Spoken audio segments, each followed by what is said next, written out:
ทุกคนมื้อนี้เฮาก็เปลี่ยนสถานที่เนาะบ่ได้มาเฮ็ดวอล์กแบบนี้แบบโดนแฮงแล้วอะก็คือชีวิตมันน่าเบื่อเกินไปเฮาก็เลย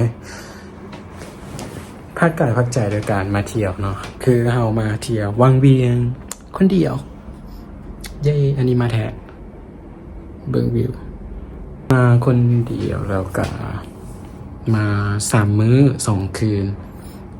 ท่านพี่ก็คิดว่าจะมาคืนเดียวแหละแต่ก็เปลี่ยนใจอ่ะแบบรีฟันปีรถไฟแล้วก็ไปจองมื้อใหม่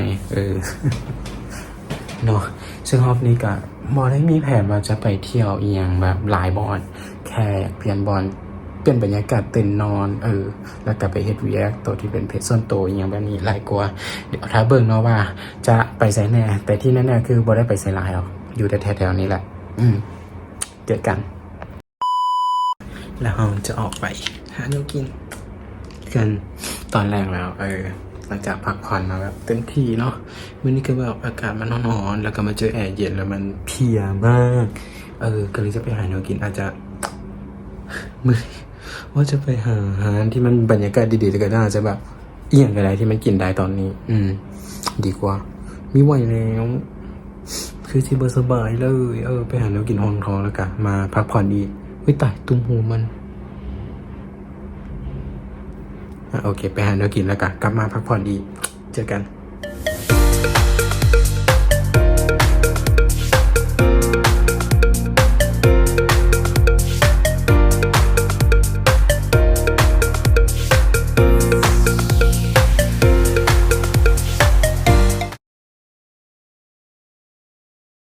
หลังจากที่พักไข่มาเมื่อคืนแล้วก็คือแบบกลางคืนไม่ได้ไปใส่เลยเมื่อคืนนั้นแล้วก็ตื่นเช้ามาเพื่อมากินข้าวเช้าคนเดียวเนาะ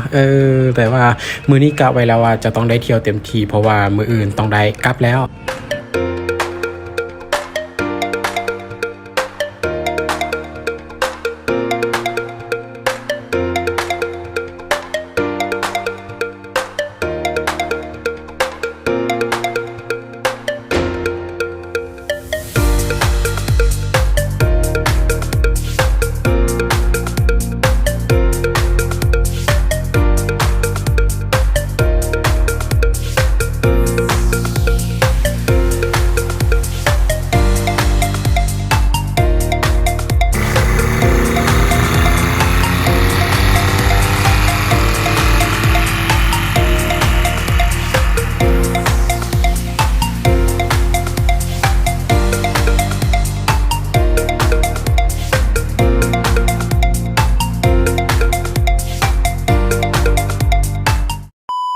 และในที่สุดเราก็เดินทางมาฮอดวังเวียงในมื้อสุดท้าย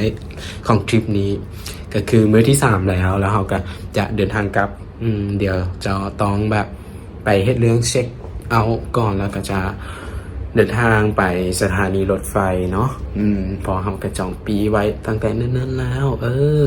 ซึ่งหลังจากนี้ป๊อปปี้จะพาทุกคนไปเที่ยวสัตว์กัน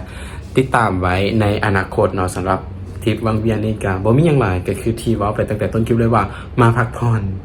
เน้นบ่ได้มาแบบเล่นกิจกรรมหรือว่าไปสถานที่สำคัญอีหยังหลายคือเฮาแบบเน้นมาพักผ่อนเอาบรรยากาศชิลๆหลายกว่าคือมันรู้สึกถ้าผู้ใดรู้สึกว่าชีวิตเบื่อๆหรือว่าคิดหยังก็บ่ออกบ่ฮู้สิเฮ็ดหยังดีบ่ฮู้สิเอาแนวใดดีกับชีวิตก็คือแนะนำให้แบบลองไปเที่ยวเบิ่งเดี๋ยวจะได้คำตอบให้กับตัวเองบ่จำเป็นต้องไปใส่ไก่ก็ได้อาจจะแบบเปลี่ยนบอลพักเปลี่ยนบอลตื่นนอนเดี๋ยวมันก็เฮ็ดให้สมองโล่งแล้วเฮ็ดอีหยังก็ง่ายขึ้นสำหรับมื้อนี้แม่นเดี๋ยวไปเจอกันอยู่สถานีรถไฟ